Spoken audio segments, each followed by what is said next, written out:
People look for a lot of different qualities when it comes to a family vehicle. Things like overall space, versatility, comfort, safety, highway power, but at the same time fuel efficiency. So today I have what I feel like is the best choice for a larger family vehicle in that $10,000-ish range, and I'll explain why.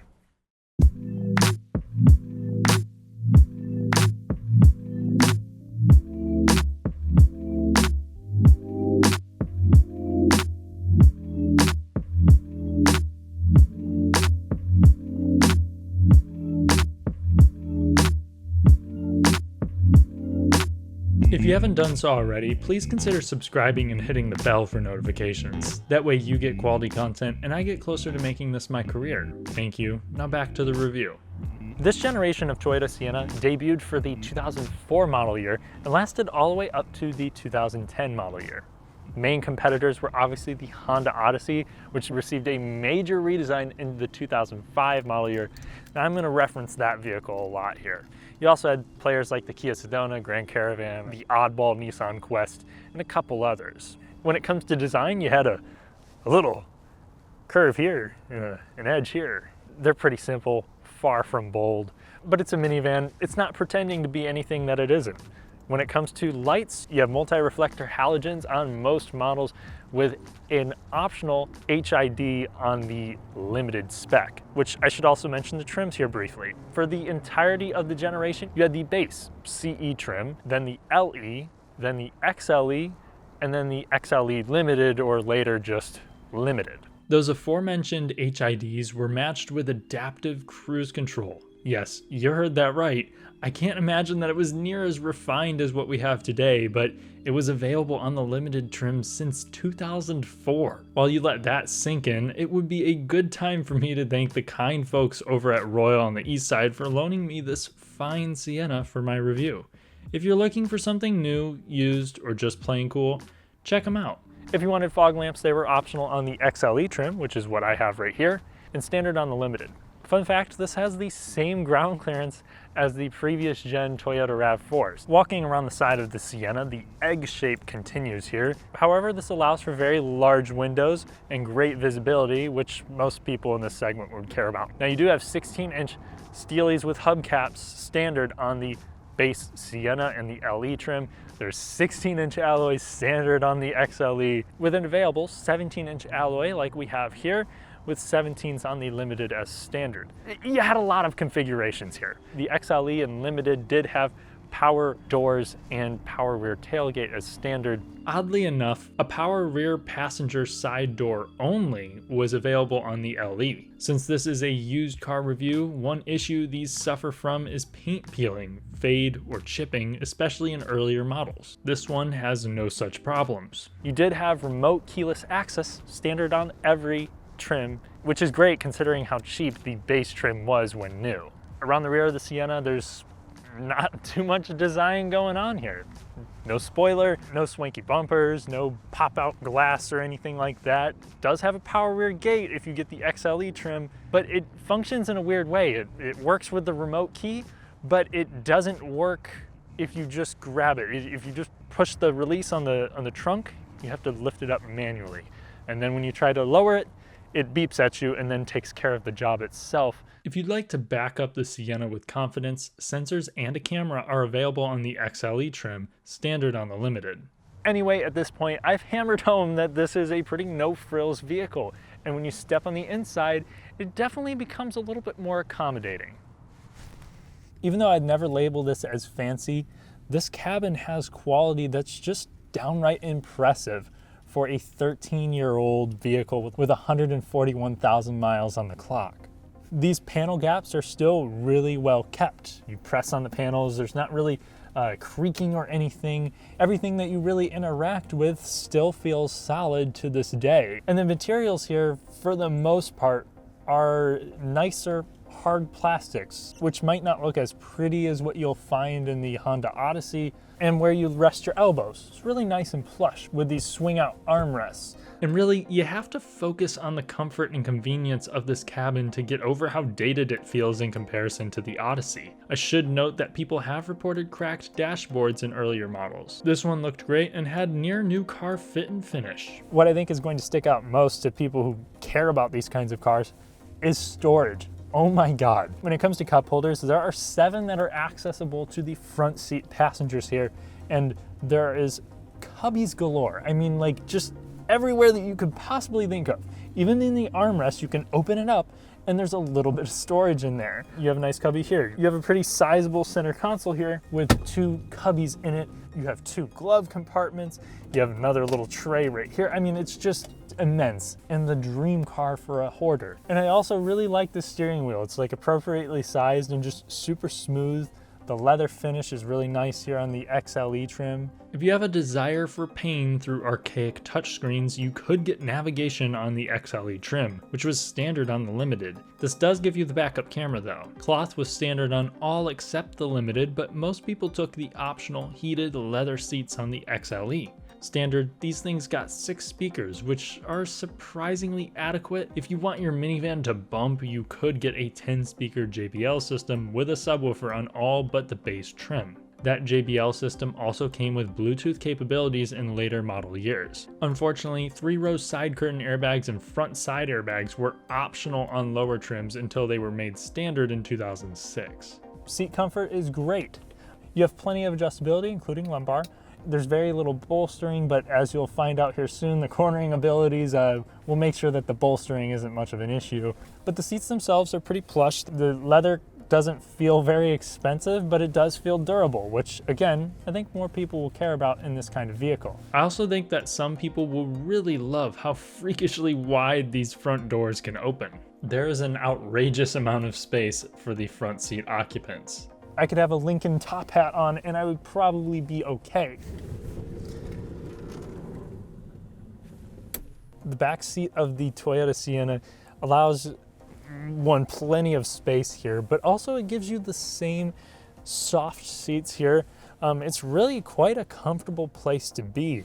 Now, I would wish that the floor was just maybe a little bit lower. I could tilt the seat a little bit so then I could have a bit more thigh support, but really I'd be nitpicking because this is just far better than really any SUV of this era. This one has the optional package rear seat entertainment, but I could see myself traveling back here in comfort for quite some time with my little hand rests here. The practical center console here actually can be pulled out. That way you have a pass through to the front seat. Another thing I should mention, you do have tri-zone climate control on most vehicles, but even standard you had dual zones of front and then rear. CE and LE models actually did have a available 8-passenger model, and that seat could be stowed neatly in the trunk as well. But now let's hop in the third row and I'll give you a report. And it's really hard to complain when someone of my size can fit in all 3 rows comfortably. Compared to the Honda Odyssey, I would say that the Sienna has just a little bit less passenger space. Still, this is more than reasonable considering that I am 6'3" and the support is still okay. There's not soft touch where your elbows will rest, but the materials back here aren't too terrible. And the optional sunshades on the XLE trim are great. Plus, you're gonna have nice cubbies, 4 cup holders, and even 2 wall outlets, which is kind of neat. And I should also mention there's 2 car outlets up in the front.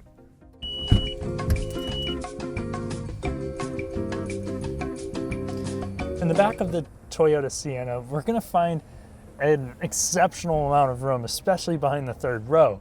And whenever this came out, this was actually the first vehicle to have these rear flipping seats, but 60-40 split. Honda did it, but it was just one big bench until the 2005 model year. Either way, you have more than enough space to use all 3 rows and go on a vacation. Really, you can't say that about most of these 3-row crossovers, even today. Whenever you fold the back seats down, just these 3rd rows, you have a phenomenal amount of space and you can fit really tall items in it. You have to physically remove the 2nd row seats if you want to use the whole area. But if you do that, just like some other minivans, you can store a 4x8 drywall sheet in the back and shut the rear gate.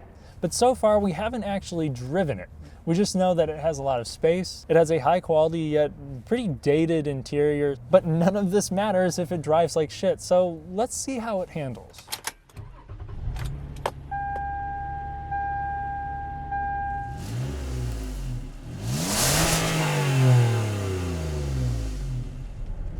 As with most Toyota products of this era, the driving experience of the Sienna is very honest. And by that, I mean this drives like exactly how you would anticipate it to based on its looks. Minus one quality, the engine. So this has a 3.5 liter V6. It makes about 266 horsepower and 245 pound-feet of torque. That's about 20 horsepower more than the comparable Honda Odyssey of its day. And man, it picks up speed with confidence. This is a great engine, and Toyota was shoving this into basically anything it could fit it in around this era. In all years of this generation, the Sienna was paired to a 5-speed automatic transmission. Now this punchy V6 was not always here. Whenever this first debuted for the 2004 model year, you had a 3.3 liter engine. Now that technically made 230 horsepower. And I think in 2006, the SAE ratings changed and it became 215 horsepower, but it was the same engine nonetheless. Still, that made a reasonable amount of torque, and no reviewers back then were complaining about it. I'm not expecting this to provide a exhilarating 0 to 60, but still kind of want to know. I shut off traction control at the beginning of the drive. I'm going to shut off our AC here, and I'm just going to leave it in drive. I'm not going to use any of this manual shifting mode, which is more so for towing and engine braking than anything else, which I should mention, when you get the towing package that gives you an upgraded radiator and power steering pump cooling, you have 3,500 pounds to tow. Holy shit!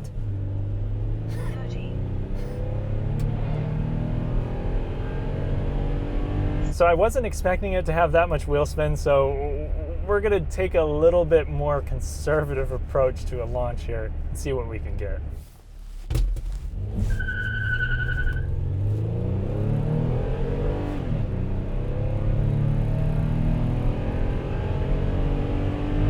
Taking it easier, I got a 0 to 60 time of 7.8 seconds. That's just really impressive, again, for a 13-year-old minivan. And the shifts here from the 5-speed are good. It has good response. It doesn't try to lug the engine at all times. It's not scared to downshift. I mean, it's not overly eager.